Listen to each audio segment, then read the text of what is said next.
Let me give you some context before the story begins. When I was 18 years old, I lived a pretty normal life. I had just finished high school the year before the story takes place. I had always been one for horror, anything, whether it was movies, games, jump scares, you name it, and I loved it. I never seemed to be afraid of anything, and I loved that it allowed me to go and do things that made me appear tougher to girls who I was interested in at the time or who were interested in me. I thought of it almost like a superpower. My friend had always talked about this REM-induced real-life nightmare called sleep paralysis. I, however, had never experienced such a thing. My friend Ellie suffered from extreme lucid dreaming. She explained to me several times about how certain stimulators or outside factors could play into her dreams and mold them into what could potentially be a heavenly experience full of fun and wonder, or could just as easily turn into a bone-chilling nightmare straight out of hell. Being the light sleeper I am, I saw no chance of it occurring, so I kind of just let it go right over my head. One night, Ellie texted me and asked me to come over as she had just suffered another so-called evil experience due to her sleep condition. When I arrived, I found her asleep again, seemingly peacefully. I took a seat on her stool that she had for her makeup dresser right by the window and started playing a game on my phone. 30 minutes or so went by, and I figured she was peacefully asleep and it would probably be okay for me to leave as long as I let her know that I stopped by as she requested. But suddenly, Ellie awoke and started screaming. This was a different kind of scream, though, a type of scream I had never heard before, especially from her. It was almost mumbled, I don't know how else to describe it. Her eyes bulged open, and I ran over to her side. I asked her if she was having a bad dream. She started shaking. I grabbed a hold of her to try to calm her down, but the tremors grew. I asked her what was going on, but no response. I figured this was just another one of her so-called sleep paralysis episodes. I did my best to comfort her. After about 40 or so seconds went by, she regained full control of her body. I made sure she was okay and then left to go back to my house, as it was almost 2 o'clock in the morning. Right as I got home, I received a very panicked text reading, "The hallucinations won't stop." I asked her to clarify what she meant, but no response. After about 20 minutes went by, I took it upon myself to head back over to her place. When I arrived, I noticed the illumination of red and blue covering her front porch and the surrounding road signs. I ran up to her house, desperately trying to find out what happened. As I approached the house, I noticed Ellie was speaking with one of the officers on the scene. When I went up to talk to her, Ellie and the officer walked me over to a more secluded area. What I found out still sends chills up my spine to this day. Apparently, when I had gone over to Ellie's that night, she wasn't asleep at all, she was pretending to be. Evidently, right behind me was a tall, skinny homeless man hiding in her closet. The police had also found a very large kitchen knife on him as well. The theory to this day is Ellie thought she was having an episode when, in reality, this very real man was quietly creeping towards her in her bedroom. Supposedly, when I had entered her house, it was enough to spook the man into hiding, and my presence was enough to keep him hidden. This gave Ellie the time to call 911 and report the situation, which in turn resulted in the police arriving almost immediately after I had left. Thankfully, the man was taken into custody rather quickly. To this day, I don't know what to think about that night, other than that I could have very easily saved her life simply by keeping her company during what I thought was a very stressful situation. This, in turn, could have resulted in some very scary and heinous acts that would have taken place if I had been there any later. I hope I never experience such a thing. That would be what finally trips my fear factor without a doubt.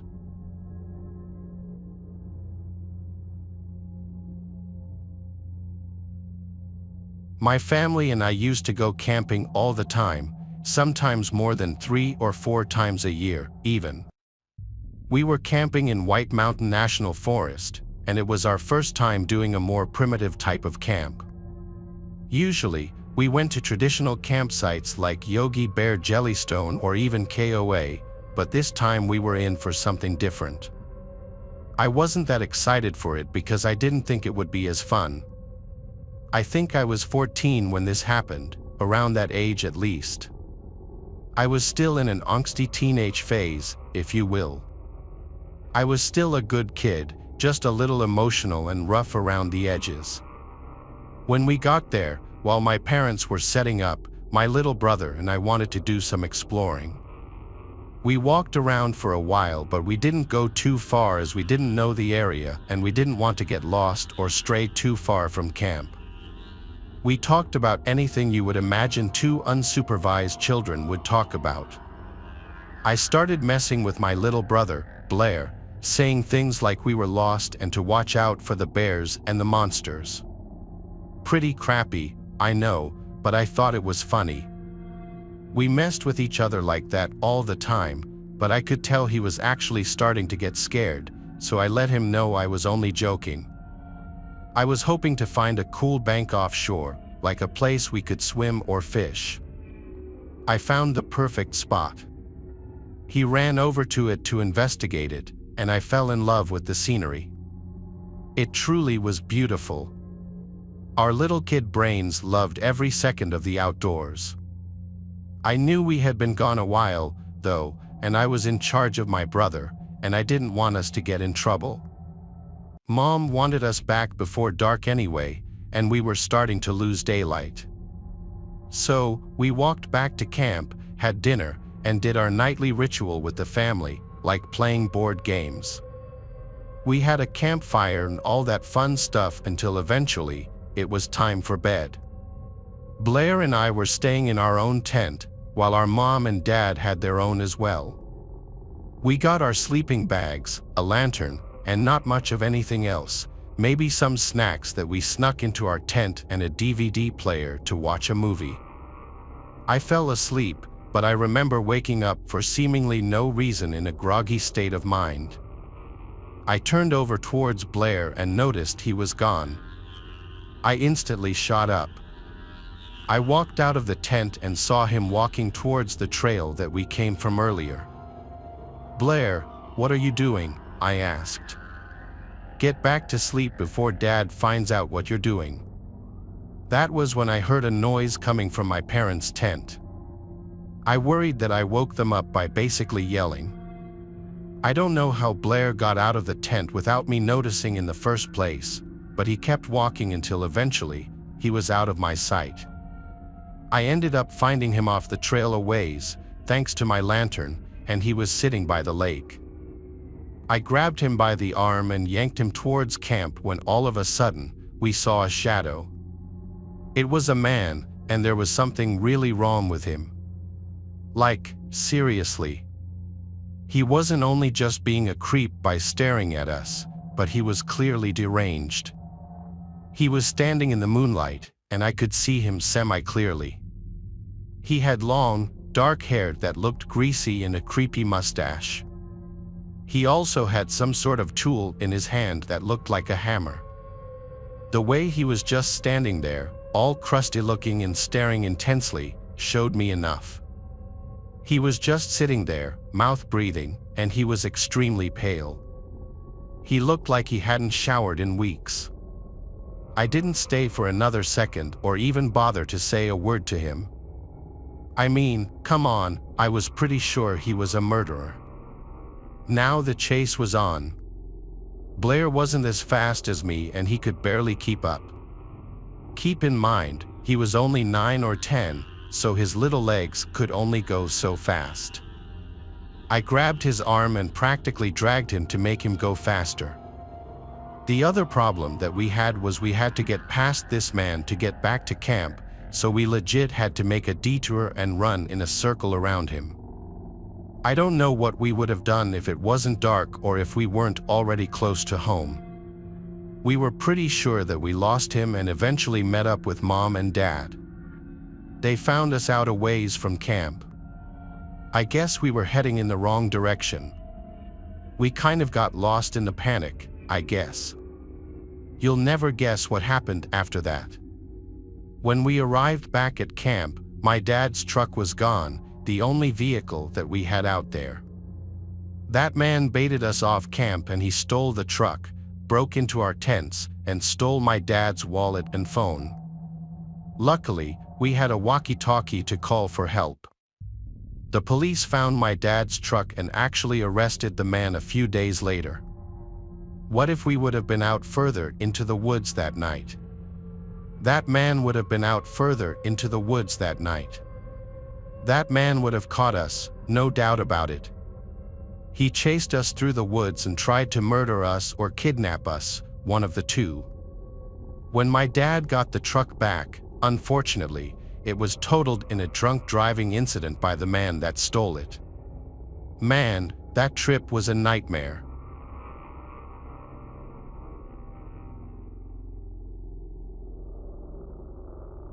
I work overnight at a warehouse a few miles out from my home. My schedule varies depending on the day, but I'm usually home between 4 and 6 in the morning. I was driving home from my exhausting shift, and all I could think about was getting in bed and passing out. I wasn't falling asleep behind the wheel, but I definitely wasn't fully awake either. I parked on the street in front of my house, walked in through the front door, then walked upstairs and fell into bed. It was one of those days where it just felt so good to be laying down. I was asleep in minutes. When I woke up, I was just as tired, if not more so. I wasn't even sure why I'd woken up in the first place. I rolled over and looked out the window, and it was still dark out, so it had to have been less than an hour since I got in bed. As I began to roll back over to sleep again, I noticed something that made me stop. My bedroom door was open. I stared at it for a good couple of seconds, just so confused by it. I never sleep with my door open. It always makes me feel uncomfortable. Coming home that day was a blur, though, so I couldn't actually remember closing the door, but it was just one of those things I knew I'd always do no matter what. I got up slowly and walked across the room. All the lights were off in the house, but I looked down the hallway outside my room as I closed the door. The second the door clicked, a sound came from the other side of the house. I don't know how to describe it, but it was like something moving for just a couple of seconds, then it stopped. My whole body froze, and I stood there for a minute listening for anything else. The silence was deafening now and only freaked me out more. I took a deep breath and opened the door again. In my head, I still didn't believe this was anything real. I was sure this was just me being scared over nothing, but I still wanted to check just to keep me from overthinking it. I walked across the hallway to the second bedroom, which was where I thought the sound had come from. The room only had a dresser and a bed in it, so there wasn't much to look around. I didn't see anything, so I started walking back until I heard a door in the hallway creaking open. I leaned over and saw a man stepping out of the closet between me and my bedroom. He was looking at me, and in that moment that we made eye contact, I recognized him. I quickly closed and locked the door to the room I was in, and I heard him run down the stairs and out of the house. Of course, I called 911 as soon as I was safe to go back to my room. The police said there were no signs of forced entry, so they said I must have left the front door unlocked. Again, I know I was tired, but that's just something I always do unconsciously, so I don't know if I can believe it. What scares me is that I know I had seen that man from somewhere before, but I have no idea where or when. It could have just been at the grocery store or walking through the city, but it all seems too coincidental. Also, I don't know how long he was inside my house for, but nothing was taken. I know he was likely the one to open my bedroom door while I was sleeping, though, which makes me really uneasy to even think about. He could have done anything or taken anything, but he didn't. Maybe when he opened my bedroom door, he recognized me too and decided not to do what he planned once he saw it was my house.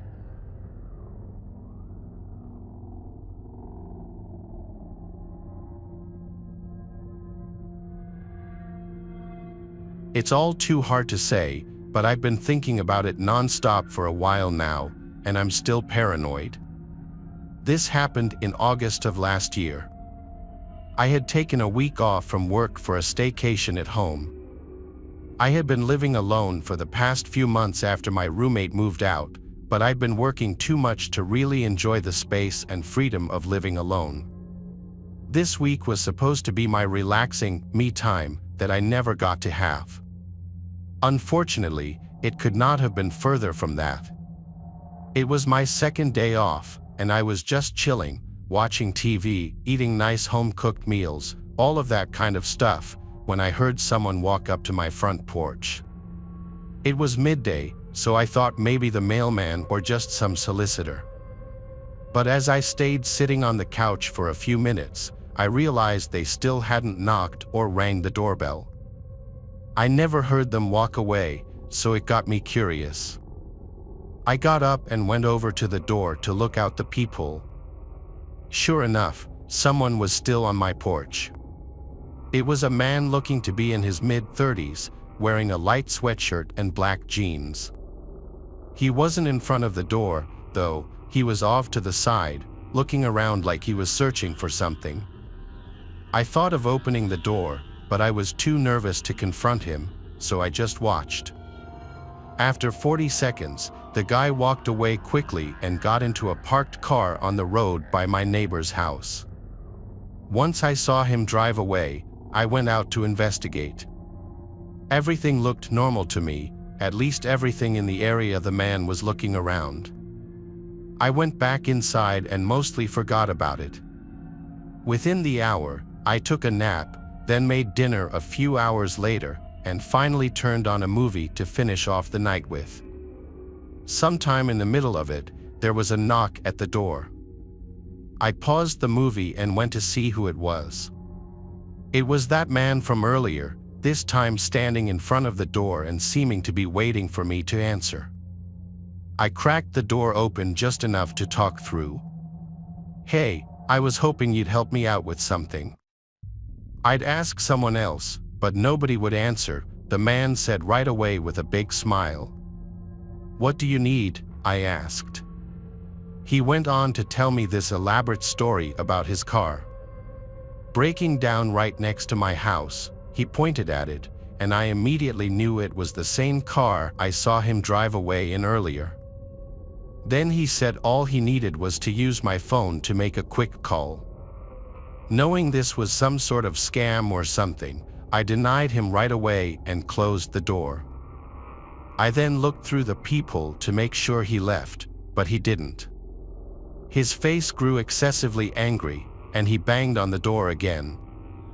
I yelled through the door that I'd call the cops if he didn't leave. He stood and thought for a moment, then hurried off, but not to his car. He walked around to the left side of the house. Fearing this was going to escalate, I dialed 911 and told them about the situation. Thank God I did, because not even a minute later, a sudden crash came from the dining room. I ran over to see what it was and saw that he'd smashed the window and was crawling through it. I tried to run for the garage to get in my car, but the man was quick, chasing me down half the house before grabbing me and holding me still. I fought back, kicking and punching, but he completely overpowered me. He told me through his clenched jaw to be quiet and insisted that I stop fighting while he dragged me to the front door and opened it. Once I knew what he was doing, I only started fighting harder. As he tried to bring me closer to his car, someone walking their dog on the other side of the road saw us and came running over. Before he even reached us, the man let go of me and sprinted to his car and drove away. It all happened so fast. Once the police arrived, They helped calm me down and got all the information I could give them. Apparently, it wasn't enough, though. He was never found.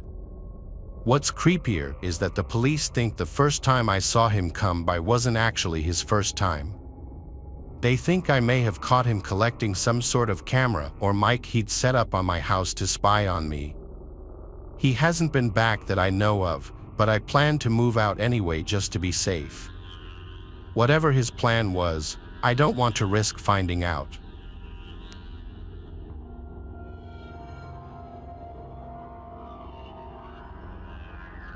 Very few people experience something so traumatizing at a young age that it sticks with them forever. I'm one of those people. I was maybe 6 or 7 years old. My older brother and I grew up in a broken household. Our mom raised us. Our dad was a deadbeat and disappeared out of our lives. Our mom worked 2 jobs to provide for us. She'd sometimes have to work night shifts and would usually have our grandma stay at the house on nights that she had to work. My brother Chump is 2 years older than me. We were fortunate enough to have our own bedrooms given the circumstances. We lived in a small house, but for the 3 of us and on our mom's dime alone, it wasn't terrible. The area in which we lived wasn't amazing, though. It was a night like any other. I can't remember if it was a school night or if it was a weekend. I don't remember any tiny details like that, but what I do remember is I was in the living room with my grandma. My grandma was watching TV, and I was playing with Legos on my Lego table. I was being loud and making a mess with them because I remember my grandma kept saying, "Rock, quiet down." Chump was already in bed. My bedtime was 9:30, given that it was probably approaching that time. I'm guessing this was a weekend night, otherwise, my bedtime would have been earlier. The layout of the house was simple. Living room, dining room, and kitchen are all connected, and then there was a hallway which led to the bathroom and 3 bedrooms. Our mom's bedroom was at the end of the hall, mine was in the middle. Our grandma would sleep in our mom's bed when she'd stay over to watch us. Eventually, I had to go to sleep. My grandma would always go to sleep early too, so right after saying good night to me, she would go to the bathroom to brush her teeth and stuff before going to sleep as well. I was never one to be afraid of the dark or anything. My mom says I used to be a really brave child. But that night, I woke up in the middle of the night, something unusual for me because I remember myself being a very heavy sleeper. I heard something outside in the hallway, creaks in the floor. The wood floors in that house were always very creaky. Anytime someone walked down the hall, you'd hear it. I thought my grandma was going to the bathroom. However, the creaking didn't stop. It sounded like the creaks were moving back and forth. I got out of bed and went to the door to listen. Now, I heard whispering. I was more confused than anything. I thought my grandma was talking to Chump. I opened the door and looked into the hallway, and what I saw still haunts me. There was a tall, naked, skinny woman leaning on the wall with her head between her arms. She was whispering stuff to herself, and then, like a deer in headlights, her head whipped around to look at me. I screamed for my grandma like a little girl and slammed my door shut. There were pounds on my door, and the woman on the other side was screaming a name, "Bonnie, Bonnie, open the door." I kept screaming as loud as I could for my grandma, and I heard her scream in the hallway. I distinctly remember my grandma screaming, "Get the out of here." The woman screamed, "Where is Bonnie?" My grandma was in her mid-60s at the time, and she was still pretty quick. She yelled at me to keep my door locked, and she managed to fend off this crazy woman as she also called the police at the same time. I don't know how she did it, but my grandma was one tough woman. The woman left the house screaming, "Bonnie," and after locking the door, my grandma came to hug both me and Chump, who was awake and also crying from the commotion. We all sat huddled together until the police came. By that time, my grandma told us to just go back to sleep. This simply was a matter of my grandma not locking one of the doors, mixed with living in an already shady area. That woman had to be on crack or something. Seeing what I saw at such a young age did a number on me. I couldn't sleep alone for a long time. It was this incident that really resulted in us moving out of that house not long after.